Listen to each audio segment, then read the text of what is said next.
Welcome to this event, and thank you everybody for joining. I am Umar Serajuddin. We have an exciting hour ahead of us.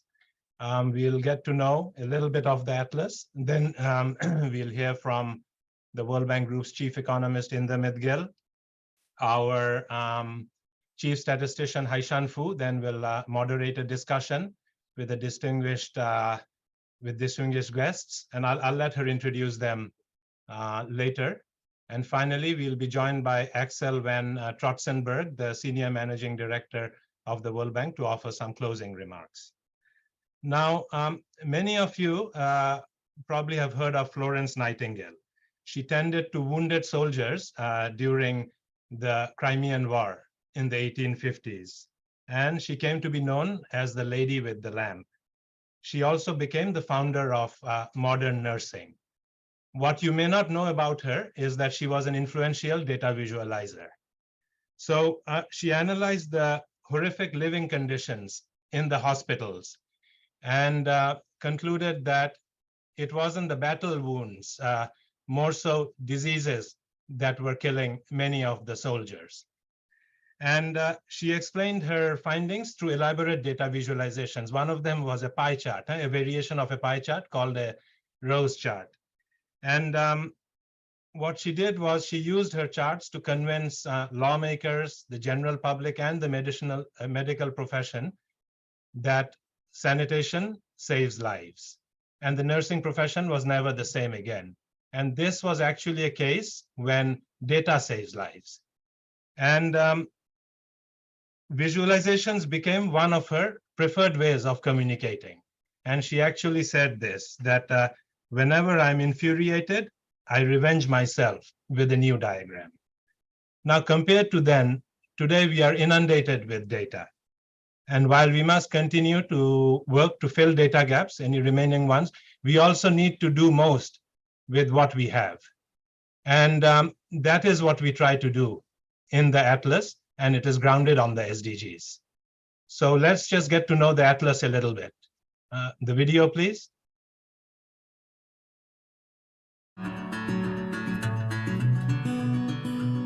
Where do we stand in our efforts to end poverty worldwide? How much progress have we made towards achieving affordable and clean energy? How can we respond to the human and economic costs of climate change? The Sustainable Development Goals, or SDGs, established by the United Nations in 2015, offer a framework of 17 global goals which aim to end poverty, protect the environment, and ensure prosperity for all by 2030. 2023 marks the midpoint for achieving these goals. The World Bank's Atlas of Sustainable Development Goals presents interactive storytelling and data visualizations to describe progress towards each of the 17 SDGs. The first SDG calls for an end to extreme poverty in all its forms, everywhere. That is also one of the World Bank's goals. The good news is, since 1990, the world has made extraordinary progress in reducing extreme poverty. You can see this in the Atlas. The number of extreme poor declined from about 2 billion people in 1990 to fewer than 700 million in 2019. COVID-19, however, eroded progress. In 2020, another 70 million people fell into extreme poverty. Current projections suggest that 574 million people, 7% of the global population, will still be living in extreme poverty by 2030. You can explore these issues and more in the Atlas. Many of the stories highlight the impact of climate change on the SDGs, including on gender equality and transportation. The Atlas aims to be a reservoir of knowledge about the SDGs for policymakers, academics, journalists, and the public at large. We follow an open data, open code, open knowledge approach. In this spirit, anyone can download all its data, code, and visualizations. Check out the SDG Atlas stories with interactive maps and visuals. It can help us understand where we stand in our efforts to achieve the Sustainable Development Goals. Thank you. I hope you enjoyed the video. I will now pass on to our chief economist, Indermit Gill. And the Atlas is a product So Indermit is my boss's boss, huh? But just like the Atlas, he is very approachable and transparent, kind of an open data, open code type person. So Indermit, passing it on to you. Thank you very much, Umar. Thank you very much, panelists, and thank you, Haishan. So it's a pleasure for me to join you today for the launch of the 2023 Atlas of Sustainable Development. We know that without accurate data, it is impossible to track the progress and assess whether resources are being allocated effectively towards the achievement of these goals. And we know that good data are critical to achieving them. This involved not just generating new data, but also maximizing the value of existing data and reaching a wider audience. And while the World Bank has numerous publications, I think that the Atlas stands out for its ability to make this completely demystified, right? So I think that that it is really good in providing decision makers the community that's actually working on these SDGs, as well as academics and journalists and the public, with reliable, timely, and granular data. It communicates progress and challenges through compelling visual narratives, and it makes data accessible and transparent. I think that it's a truly World Bank publication with inputs from our global practices as well as our regional and country teams. It's truly an open data product, even more so than I am. It has open code, it's open access, it's free for you all to use, and it's truly cutting edge. So don't take my word for it. Take the word of what Neil Phantom, who was a former colleague of ours in the data group and now is the Statistics Commissioner on St. Helena Island. So here's what he wrote after looking at the Atlas. So he wrote, and I quote, "Even with the terrible internet we have here, it is absolutely phenomenal, incredible. I'm blown away. You've taken this to a completely new level. Really, really good. Probably the best statistical output I've ever seen." So I can't give you a better endorsement than that. So with those words, I hand it back to Umar. Thank you very, very much for asking me to be part of this. Thank you. Thank you so much, Indermit, for your kind words. So in the Atlas, we look at all 17 SDG goals. And while looking at it, it's hard to miss the interconnectivities between them, how they complement each other, and also where there are trade-offs. So my two colleagues, Daniel Mahler and Anna Frutero, will now present such themes. Video, please.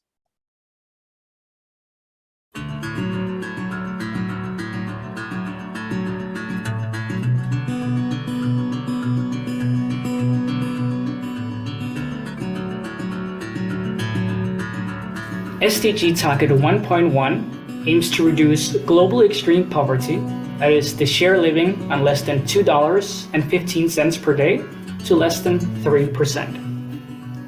Unfortunately, many countries are still far from achieving that target, and they'll need to grow their economies substantially in order to get there. Past economic growth has in part been achieved through the reliance on fossil fuels. If this trend continues, then achieving future growth could create a tension between the poverty goal, SDG 1, and SDG 13, which calls for urgent action to combat climate change. This story will try to answer the big question: can the world reach the 3% poverty target without significantly adding to global warming? Take the case of Mali, a country with high levels of extreme poverty and low levels of greenhouse gas emissions. As its economy has grown, so have its emissions. It's estimated that Mali needs to quadruple its income in order for the country to reach the 3% poverty target. If historical patterns continue, this means that Mali would also need to be quadrupling its energy emissions per capita in order to reach the poverty target. Is it possible to make strides in poverty reduction while limiting the impact on the climate? SDG Target 7.3, which calls for countries to become more energy efficient, has a role to play. If Mali's energy efficiency gains are similar to the top 10% seen across countries over the past decade, then Mali would only need to increase its energy emissions by 33% instead of quadrupling them to reach the poverty target. Or if Mali experiences pro-poor growth in line with SDG Target 10.1, well then less growth is needed to push the poorest above the poverty line. Concretely, if Mali reduces inequality at a rate seen among the top 10% best performers historically, then the economy would only need to double instead of quadruple in order for Mali to reach the poverty target. If Mali follows this path, then less growth and less emissions will be needed to reach the poverty target. As the data in the Atlas show, there are opportunities for easing the tension between poverty reduction and climate change, but it requires looking at the SDGs holistically and understanding where other goals, such as reducing inequality, could help on both fronts.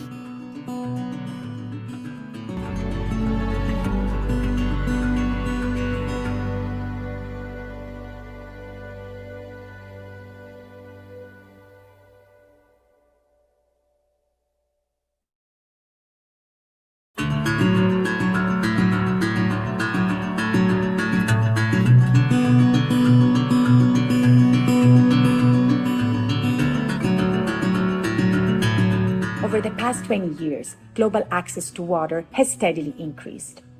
SDG 6 calls for ensuring availability and sustainable management of water and sanitation for everyone. But the progress achieved in water access is threatened by increasing demand for fresh water and the impact of climate change on the water cycle. Fresh water represents only 2.5% of the total amount of water available on the planet. In most countries, water resources have been steadily decreasing. Take Pakistan, for example. Between 1964 and 2020, the availability of water resources per capita decreased by 80%. Adding to that, Pakistan has one of the highest water withdrawal in the world, meaning that less and less fresh water is available for general population to use. Availability of water also impacts another SDG, SDG 5, which calls for achieving greater equality and empowering all women and girls. Globally, 1 in 4 households lacks access to safely managed drinking water within their homes. And often, within these homes, the burden of collecting water falls heaviest on women and girls. In approximately 4 out of 5 households without piped water, it is women who are tasked with the collection, especially during crisis. In Uganda, under normal weather conditions, women and girls spend an average of 4 hours per week fetching water, while men spend 1 hour and boys 3.5 hours per week. However, during drought, the time that women spent fetching water increased by 20%, and for girls, it increased by 40%. On the other hand, the time that boys and men spent fetching water remained unchanged. So water scarcity can have profound repercussions for women and girls, leading to limited time for income-generating activities and educational pursuits. Furthermore, the physical burden of carrying water can give rise to detrimental health effects, including chronic pain and disability. Climate-related events such as droughts have a negative impact on women and girls in other ways too. A study conducted in sub-Saharan Africa revealed that following a drought, child marriage increased by 3%, combined by a 3.5 to 4% increase in adolescent fertility rates. As the data in the Atlas show, we can address gender equality, SDG 5, by looking at the SDGs holistically and understanding where other goals, such as access to clean water, SDG 6, and climate action, SDG 13, can impact women and men differently.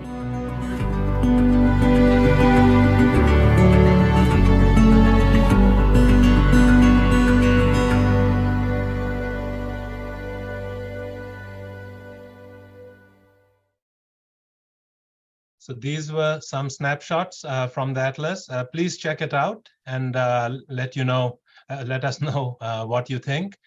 So Florence Nightingale owned up to the mistakes she made, and she would actually issue meticulous erratas. So we want to be like Florence. We want to be open about what we do, and please help us in this. So I'll now introduce Haishan Fu, our chief statistician, and she'll moderate the panel discussion. Haishan? Thank you, Umar, and thank you, Indermit. Actually, thank you all for joining us today to release this beautiful new SDG Atlas together. As acknowledged by Indermit, 3 things about Atlas make me particularly proud. 1, the Atlas is truly the pinnacle of our effort at the bank to harness the enormous potential of data to inform policymakers and the public on development. We strive to do so in this publication with this publication through insightful and interactive storytelling and creative and immersive visualization. 2, the Atlas is the epitome of our commitment to open data, open code, and open knowledge, through which we aim to build trust in what we do and enable others pursuing similar endeavors. And 3rd, the Atlas is really representing the best of collaboration among partners.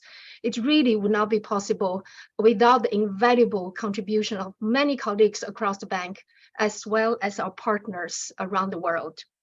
So with that pride, it's really a great pleasure for me to join our 4 panelists who are prominent experts in sustainable development and development data. We have Dr. Ola Awad, the president of the Palestinian Central Bureau of Statistics and the co-chair of the United Nations High-Level Group for Partnership, Coordination, and Capacity Building for Statistics for the 2030 the Sustainable Development Agenda. We also have Mr. Alan AtKisson, Assistant Director General and Director for Partnership and Innovation at the Swedish International Development Cooperation Agency, known as SIDA. He has been working to promote sustainable development for over 3 decades. We also have Mrs. Francesca Perucci, Assistant Director of the United Nations Statistics Division, who has been overseeing the preparation of the United Nations Annual Global Progress Report on the SDGs. We also have Ms. Anna Rosling Rönnlund, Vice President and Head of Design and User Experience at Gapminder, a non-profit venture that promotes sustainable global development by fostering public understanding of development through increased use of data. What a great pleasure to join you all. We will have a couple of rounds of discussions, and I will also want to hear some of your reflections of what you want to take away from the new Atlas. So we will start with Ola. Ola, as you know, the Atlas aims to make the best use of available data to highlight progress and challenges towards achieving the SDGs. How do you think global public goods as the SDGs can help national statistical offices better respond to data needs and unlock as much value from data as possible? And how can a product like this help guide national policymakers in prioritizing their policy choices?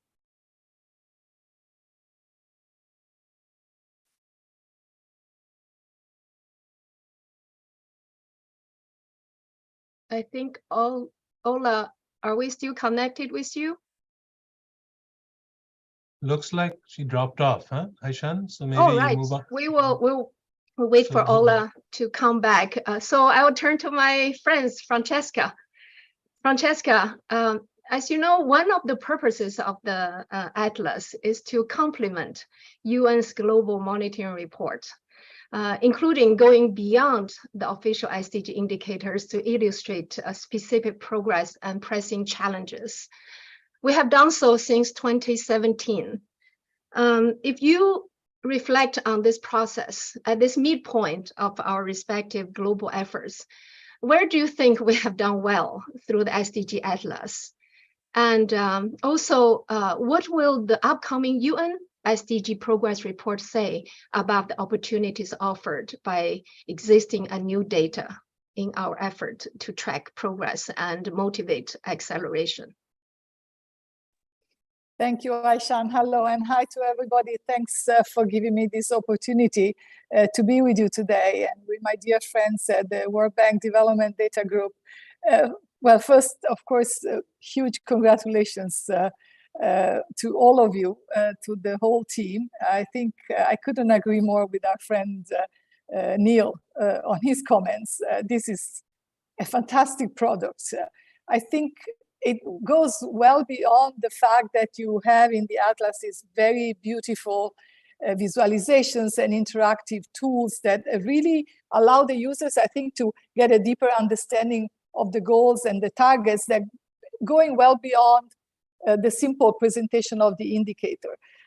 I think what the Atlas does is it offers something that none of the other products, and there are, as you all know, there are multiple products, visualization tools, dashboards on SDGs, you know, at global level, regional level, on a thematic side. But none of the tools I've seen does what the Atlas offers, which is understanding the interlinkages across the goals and targets, and understanding and offering really, you know, good sort of stories around the possible synergies and trade-offs across the different targets and goals. And we've seen that in the presentation just now, right? On the example on the how you can reduce poverty without allowing, you know, energy emissions to skyrocket, and how that can be achieved, giving really clear visualization of the possible scenarios of what countries can do. And we've seen that across the whole goals, like, you know, on goal 11, for instance, you know, there is a clear link between how you can achieve the targets under goal 11 and looking at what happens in goal 2, in goal 13 on food security, you know, food loss, food waste, how that impacts cities, and goal 13 on climate change. So throughout the Atlas, I think you offer that. And again, I think it's done really well, and it's done in a very, very powerful way. So congratulations. And I think, as you say, Haishan, this complements what the other products like our report, you know, can offer to users. Our report, which is the official, where we say the official SDG report that is produced annually, has a little bit more constraints, I would say, in the sense that it's produced based on the official indicator framework, following what member states agree within the mechanism of the interagency and expert group on SDG indicators. So it's a lot more formal in a sense, right? And it's what goes to the high-level political forum every year and inform the political discussion. So there is all, you know, there are agreements around the key messages.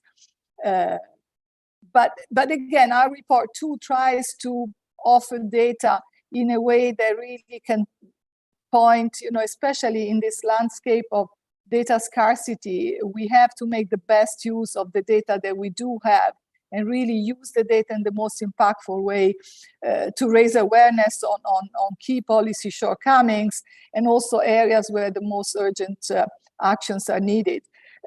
And also, you know, it's important to provide a good understanding to the public of the fact that data are central to the implementation of the SDGs, and the lack of data is a cause of concern. So raising also awareness on the importance of improving our data and statistical systems around the world. But I don't want to be all negative. We do have probably the data and statistical systems we have today are not where we would want them to be in all countries, but we've had some good progress. If you look back at when we proposed the SDG indicator framework in 2016, we only had data for 115 indicators of the whole framework. And now we have data for 225, almost doubling the coverage. And for the overall SDG framework, which is composed of 231 unique indicators. So I will congratulate our community here. We've all worked very closely together, including with you at the Development Data Group, to advance the data and statistical systems in countries. And also the unprecedented data demand for the 2030 agenda, I think, has really been a catalyst for innovation. And we've seen increased use of non-traditional data sources, like, administrative data, satellite imagery, mobile phone, and more recently, citizen-generated data. And even the traditional data sources like such as household surveys and censuses have become a lot more efficient through new approaches, new tools, like web data collection, for instance. But more importantly, that there have been efforts to make them a lot more inclusive and to allow for better data integration across different data sources through new data interoperability tools and approaches. Our report also shows that the data and the at the national level, SDG data and indicators have really helped improve the relevance of SDGs in the overall policy making, in the overall development of national plans. And also stronger and more inclusive data systems where there have been efforts toward that have also helped SDG policy making, especially getting closer to fulfilling the ambition of leaving no one behind. And finally, I'd like to say the SDG indicators, although we do not love them all, some are very complex and difficult for countries to produce, but those indicators and the platforms that countries have been able to produce have really facilitated the alignment of the SDGs to national policies. But I will stop here and happy to hear from the other colleagues, their views. Back to you, Haishan. Yeah, no, thank you so much, Francesca. Thank you for being such a strong, close partner in all what we're doing, and also for your leadership through this whole SDG monitoring framework development and the implementations of the framework and the global monitoring effort. Thank you so much. I'll come back to you later. Now let's turn to Anna. Anna, it's such a pleasure to have you here. We've known each other for so long, and I've followed your work for so many years. You can see that our product is influenced, actually inspired, by your impressive work on how to tell the best stories about development. Gapminder has always been pushing the frontier of creative use of data to portray development trends and counter misconceptions among the general public. I really love your book, Factfulness, and thank you for the copy. But in this day and age, when misinformation and fake news are ever more pervasive, how can we effectively use data for the purpose of actual truth-telling? And how do you see data communication, visualization, storytelling must further evolve to motivate a fact-based discourse around progress towards SDGs? Well, so start by saying thanks for having me. And I'm so happy to see what you have achieved, because when you look at the amazing storytelling on top of still interactive data, what I think you are actually doing is that you're finally relieving us from some heavy work we have been doing.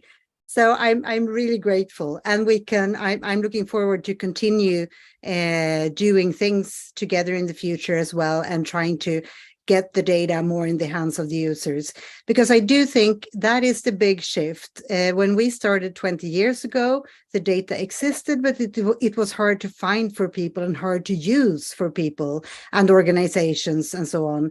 Now the data is available. You can find it online.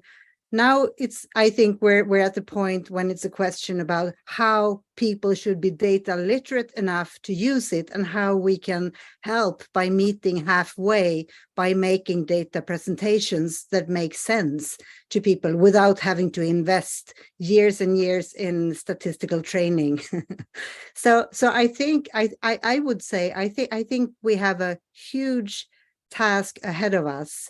But I do see that now we are becoming more people doing it. So I'm actually pretty confident that we will take it away. And I think you've done an amazing job doing that.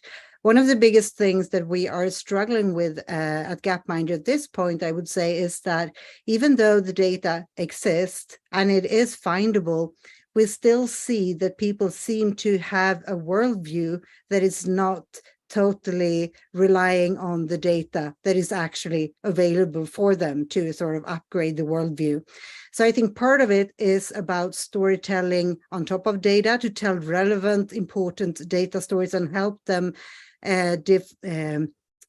choose the most relevant indicators so they are not drowning in data. Because as you might know, people are usually not very interested in statistics, not as much as you would hope. So we cannot hope for them to spend days and days and days. So we need to cut through telling a few relevant stories and hope for the best, and then continue and push for that data. And I think then the important part is not only to tell the stories, but also make sure that people can find the data behind the stories so that they can go back and they can check for themselves and they can pick and choose in the material and do things with it. And I honestly think we as a group working on this are actually on the right path. I think it has been a long, bumpy ride, but I do think we are seeing the way forward. So it's also, I mean, one thing is to get it in the hands of decision makers, because they need to understand it. Maybe they need even more easy, understandable data than all the rest, because they have so limited time. So we need to make sure that they have good data at hand to make good database decisions. But then we also will need to think about how we can make sure that the media in the news reports are actually integrating data of big global trends and proportions, the kind of data that is usually forgotten. You hear about the extreme happenings in the moment, but you seldom get the integrated data that you would need. And maybe with a tool like the one you have provided now, maybe they can start actually integrating at a better speed. So I'm actually very optimistic, but it's probably a long ride ahead of us. But I am optimistic, honestly. Yeah, no, thank you so much, Anna. And I really must take this opportunity to acknowledge how you and our beloved late Hans Rosling and Ola worked together many years ago to push for the open data agenda, and I could still remember how you guys came to us and showed us what can be done with data, but also the potential of making data openly available. So thank you very much for that. Now, thank you for doing it. Thanks. Yeah, no, that's why we are continue to push for this open data, open code, and open source and open knowledge agenda. So now let me quickly turn to Alan. Alan, SIDA has been such a critical partner in our collective effort to support countries to make progress towards achieving the SDGs, including through your significant contributions to the SDG fund hosted by the bank. And you also generously supported us in preparing or producing the Atlas over the past number of years. I would imagine, as a development agency, where and how to allocate your funding for the most impact must be a priority. So given that, it'd be great to hear from you. What value did you see in the Atlas that convinced you that you should fund it? And how do you see this particular Atlas would influence your organization's policy prioritization and decision? Well, thank you so much, Haishan, for that. And first, a warm expression of thanks from our side for this event and for the product that your team has produced. It's spectacular in its quality, both visually and technically. And also a hello to colleagues old and new. I'm glad to see folks on the screen that I haven't seen for some years, for example. We at SIDA are so happy about the SDG Atlas. You were right, Haishan, this is something that we've supported through the SDG fund. I looked into our databases here at SIDA earlier today, and I discovered that the very first document that started the process of considering whether to help start the SDG fund with the bank was in fact opened on June 20th. That is to say, exactly 5 years and 1 day ago. So this is something like a 5-year celebration also, with the SDG Atlas being a particularly beautiful flower in a bouquet of initiatives that have emerged from the SDG fund. It's probably good to know that from a systems perspective, that how we see the SDG Atlas, we didn't choose to fund the Atlas, we choose to fund the communities, the bank and its partnerships, ability to take forward small but innovative projects that had catalytic potential, and also had the potential to create new partnerships across the entire bank and UN family, as well as external partners, which you spoke to earlier, Haishan. This is a sort of prime example of that kind of work. Other projects that have come out of that fund, for example, have included programs that have created thousands of new jobs for women, or helped refugees start new businesses. So the bouquet runs from this kind of product, which is an information product, to boots on the ground kinds of processes. But all of them have in common with this project the potential for significant catalytic impact, where a small investment from all of us together has the potential to reach many people and stimulate new information. The SDG Atlas has made me personally happy. I've been working on these issues for a long time, as my friends Anna and Francesca, who I haven't seen for a while, know. And I should note that that I see enormous potential here. On the one hand, I'm grateful that there's what you've already done. That is to say, the systemic perspective that the SDG Atlas supports. The SDGs themselves are systemic, but the storytelling around the data, which was exemplified in the excellent videos we just watched, has the potential to really make that fluffy concept of systemic interaction very real, and make it real through clear narratives based in the hard data that's behind those stories. So that's wonderful. The transparency, the open source model, we also greatly appreciate that, the creation of a true global public good with a capital G on good. And then what I'm interested in, beyond the beautiful visualizations, et cetera, will be the next steps in the storytelling process, as Anna was into. You sitting at the bank can do things, as Francesca was talking about earlier, things that the UN system, in its more formal sense, probably can't do. For example, I used to argue against super aggregated indicators for all kinds of reasons, and I'm sure Francesca would not like them, but it is a way of getting attention. Wouldn't it be interesting to, as a next step in the Atlas, come up with some estimation from a data perspective? How far along are we? Are we 1/3 of the way to the goals? Are we 2/3 of the way to the goals? These can, of course, open tremendous statistical arguments, but they also attract policymakers, because users at the end of the day include everything from school children to prime ministers. I'm reminded of a wonderful story from the earlier days of sustainable development indicators, where the Finnish person who had responsibility for producing the report every year for the Finnish government managed to get in, it wasn't a break-in situation. She was invited to do this, but she placed brochures with the most recent indicators in front of every minister's seat at the meeting where they were going to discuss sustainable development policy. It was an enormous success because they could not resist looking at the data and referring to it in the policy discussion. I'm looking forward to similar stories coming out of this fantastic product. Whether it's iPads around a particular discussion table or not, I leave over to you to figure out what the best way is to move that agenda forward. But moving this beautiful data to the next step of use and decision-making processes, all the way from the classroom to the boardroom, is something that we look very much forward to.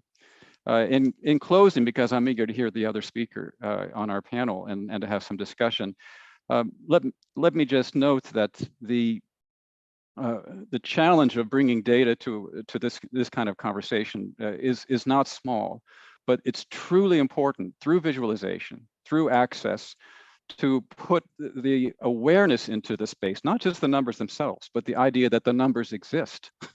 Even that, it requires a certain amount of salespersonship, shall we say, and alerting people that they may not even be perfect, but don't let the perfect be the enemy of good policymaking based on the evidence that we have.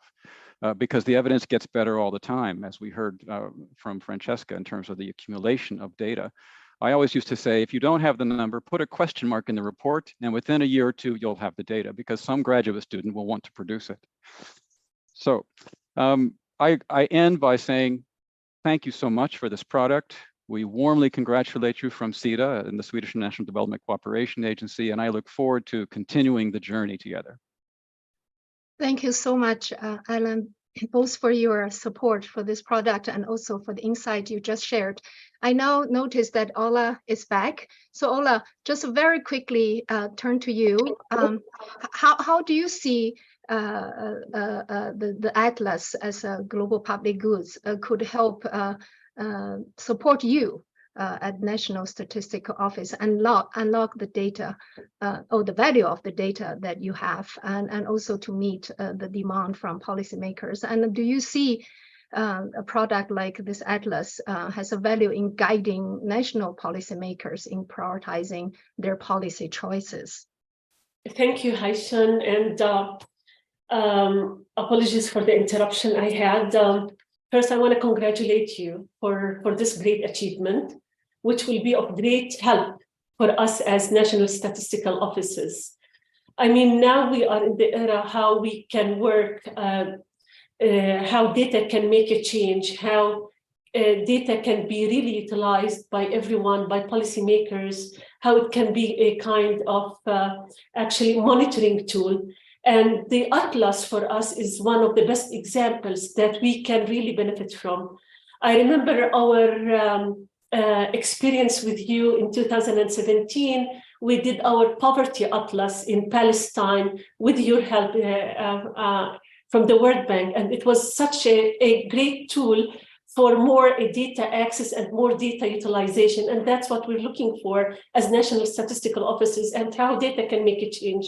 Now with this, I mean, Atlas that bring all countries all together, it can really bring, you know, having this kind of, you know, different indicators, disaggregated by gender, by income, by all, you know, this is so much important for data accessibility, for more even data utilization, for more of progress and monitoring. This is on one hand, on the national level, it would be such a great tool to customize it on the national level. I mean, we don't take it maybe as is. Each country has its own maybe priorities, which can be a bit different from the others. So this can be really customized to our needs as national on the national level, and this is really so much important. I may also add, I mean, for us, it is also more how we can really enhance our partnership, how we can really focus on the partnership and be more engagement with, you know, with different sources and different partners in that perspective. And every time, I mean, it's not a matter of how to bring in new data, it's also about how we can utilize the existing data. And this is where can we bring the Atlas on board. We know that, I mean, we can really talk about a bit on the challenges perspective, especially on the national level when it comes to financing. And this, it could be a kind of also another opportunity to, you know, to be helped with the different international partners on the national level and also on the global effort. Thank you. Thank you so much, Ola. I'm so glad you're back because your voice is so critical in this discussion. So thank you so much. Now let's just change gears a little bit. We've been talking about how to make the use and maximize the value of existing data. Now I want to turn to the issue of data gaps and data availability and how we best invest in getting the best data to support our development decision-making and tracking progress. As you all know, among the SDG indicators framework, for 8 of the 17 SDGs, fewer than half of the 193 countries or economies have internationally comparable data from 2015 onwards. So that's a huge gap. You know, we have been able to do some, but there's many that we were not able to really look upon. At the same time, we also know investing in low and middle income countries, data and statistics are not only necessary, but also smart. There was a recent study of past data investment in selected areas, which shown that an average return of $32 for every dollar invested. So it makes a good sense, but why it's not happening enough? So this is where I have questions for each of you. For Ola, I'd love you to share some thought on how do we help, you know, our development partners, international organizations, and donors. What do you expect from us to help break those barriers in countries so that we can really invest properly in data and statistical systems in your country? And from Francesca, I would like you to also share some thoughts on how do we make the best case to convince donors and government to invest in the data system necessary for us to support the achievement of SDGs. And for Anna, perhaps around building capacity of broader users of data, and how can where we should focus on, what approach would be best for us to up the level of the capacity in using data to communicate best and to promote truth and the right understanding. And for Alan, of course, as a development agency, I'd love to hear how your organization is prioritizing investment in data systems and better statistics to support the SDGs. So in that order, I'll start with Ola. Thank you so much. I mean, as I just mentioned previously, talking about the challenges that we are encountering here as national statistical offices. The first one we're talking about all the time, I'm sorry, let me just turn up. I don't know, where is it? Yeah, I'm talking about the financial challenges that the national statistical offices all the time are facing. Mainly in our countries, especially the developing countries, with all the challenges that the developing countries are encountered when it comes to data, when it comes to the national statistical offices, we don't have this kind of priority on the national level. And this is one of our main challenges that we are encountering. Within the development of the work that we are encountering with this is new development era on working on SDGs, with more demand on data, new data, with different data sources, I mean, it become more and more challenging. The other challenge that we are encountering is the development of our IT technology, because I mean, within this huge demand on data, also, I mean, we started to face a challenge on the development of the IT infrastructure, part of the modernization of the work that we are encountering. And there are some other challenges when we talk about the political barriers. So for us, the Atlas could be really of great help in different perspectives. The first one, we can have more partner with you as a World Bank, with different international organizations to help us on the financial perspective on covering more data sources.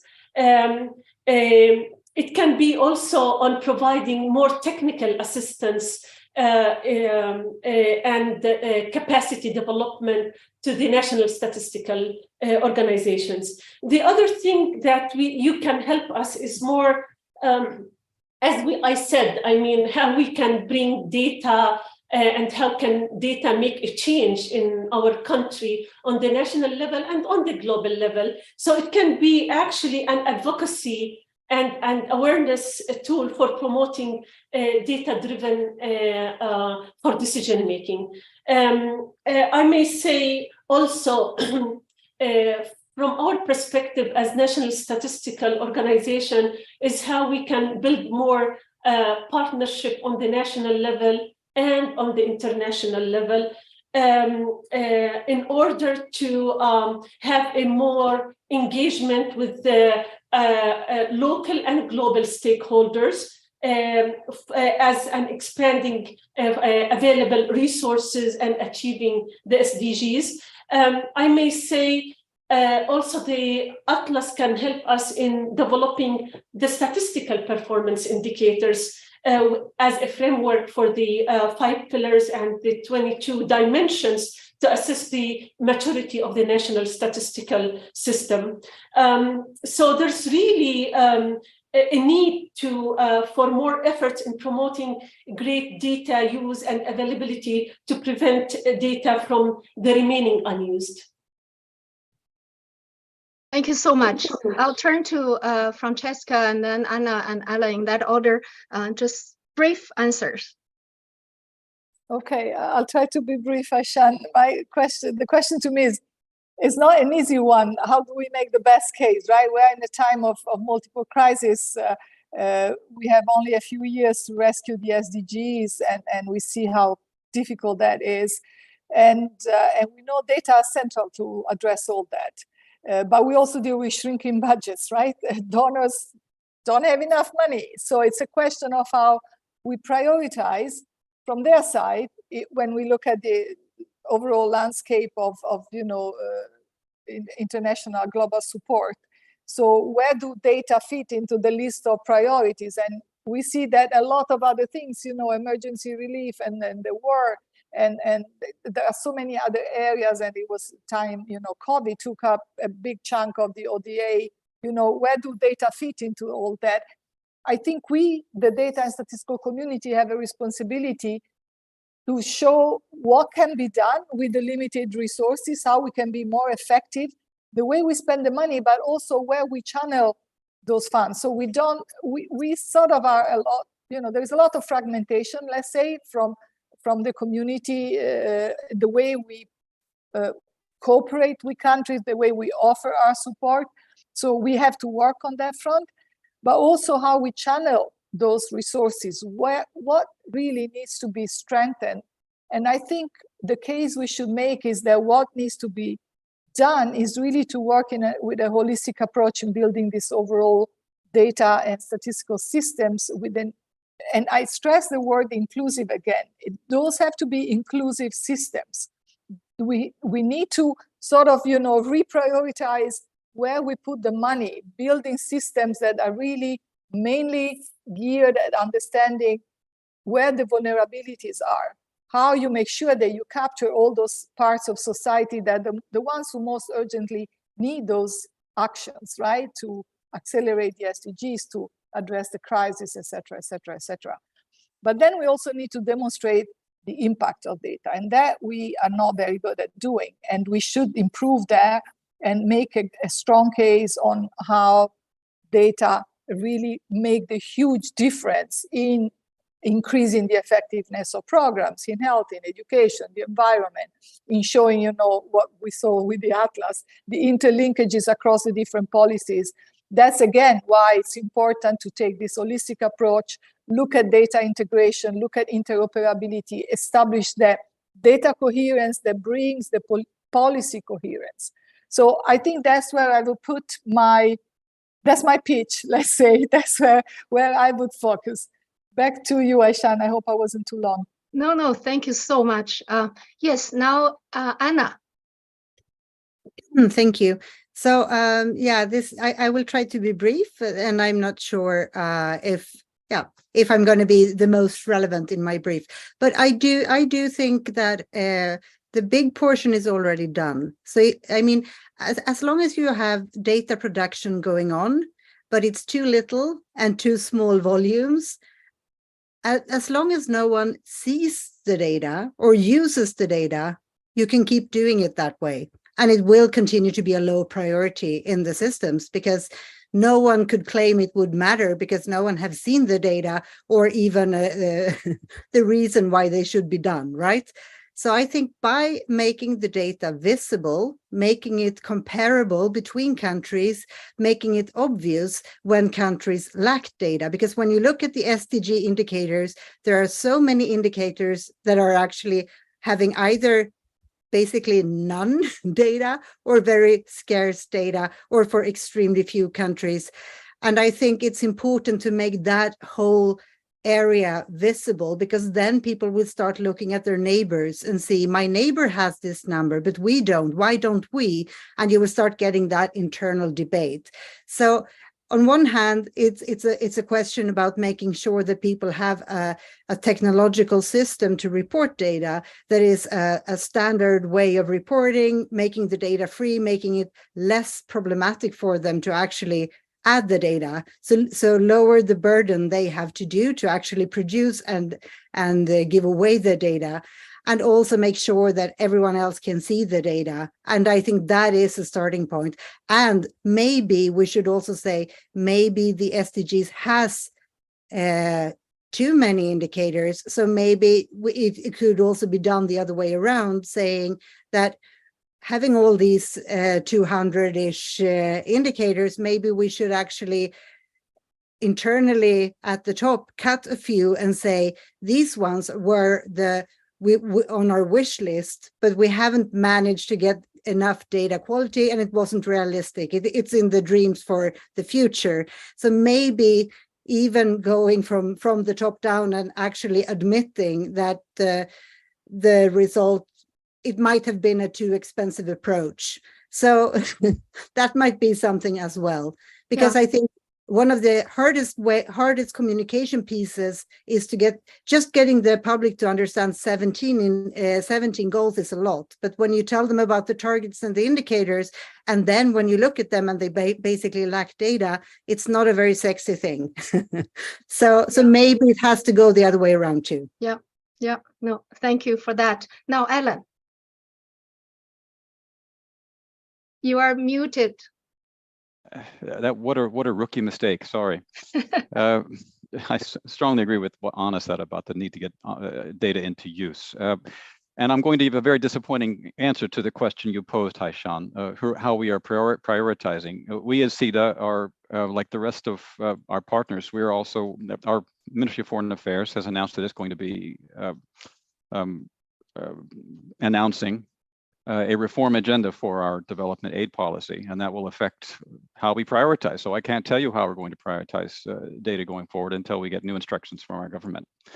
But I can say that we have invested quite a lot in data, and we have high expectations that it will continue to reap benefits and pay dividends from this project, for example, from other investments that we've made for many years, such as Paris 21, where I know that Olaf, for example, serves on the board. It's a very important partnership that SIDA has also supported.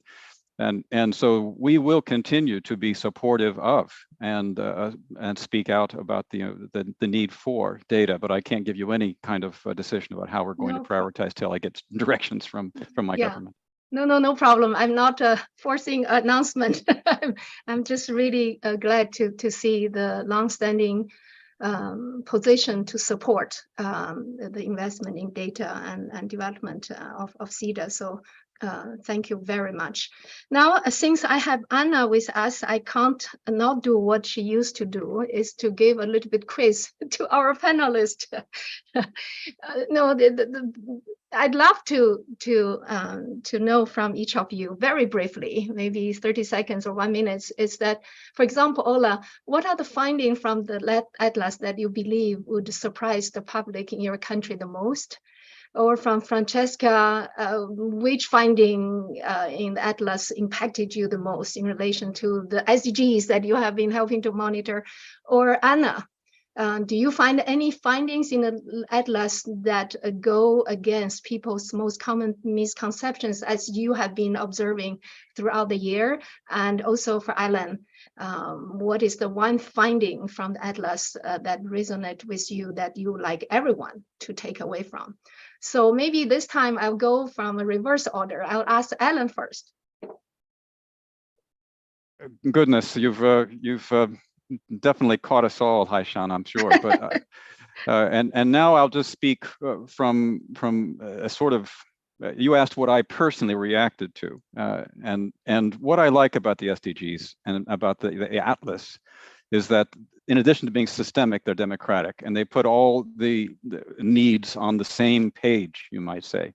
So while there are many other indicators that I thought were important, I thought the indicator set around goal 14 was particularly enlightening, because that is a goal that gets, you can measure how little attention that goal gets, and yet it has to do with 2/3 of the Earth's surface and the nutritional needs, 15% of the protein that particularly people in lower income countries rely on. So I was very happy to see the way that that was visualized, but there were many other things that I was excited about. Thank you. Now maybe Anna.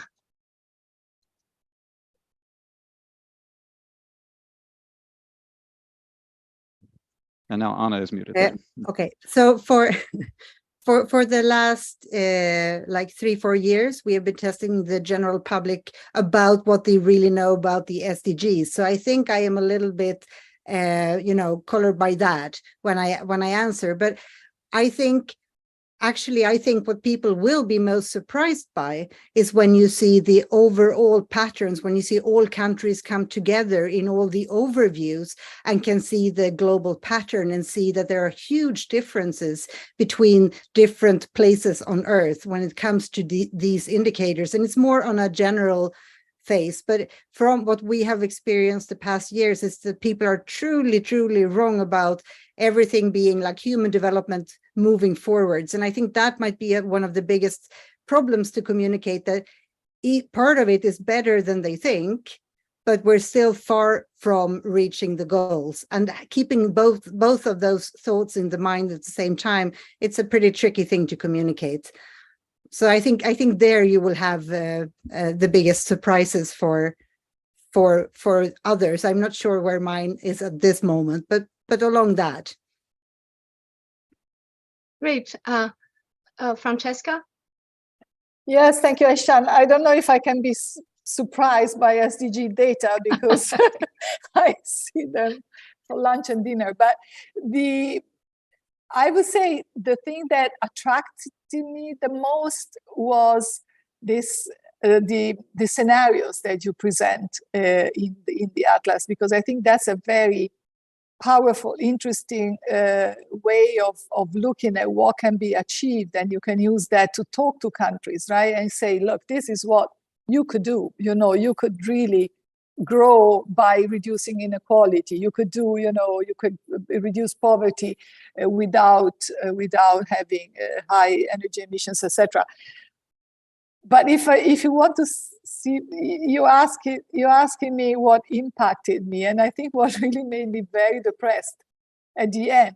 I scrolled down all the goals and read, and it was very interesting and all that. And then you look at goal 17 and the chart, on ODA, it almost made me cry, thinking, how are we going to achieve the SDGs if the aid for what really needs to be done, on the development side is not increasing or actually going down.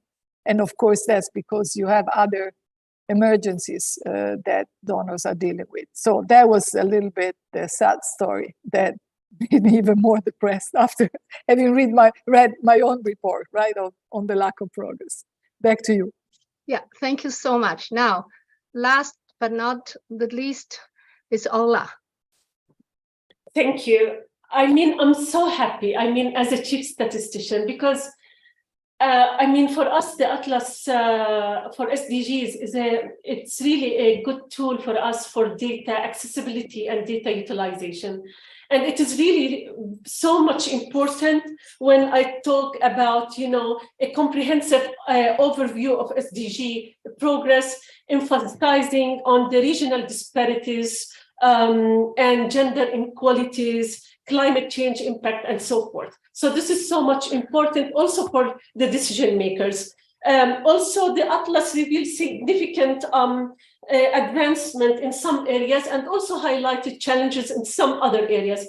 And that's also important. So also looking on the country, on the different regions, on the global overall is so much important. And also, I mean, the Atlas for us, it is really good when it provides interesting data breakdowns, as I mentioned before, I mean, by gender, by income, by age, offering really valuable insights into different dimensions of development, progress, and challenges.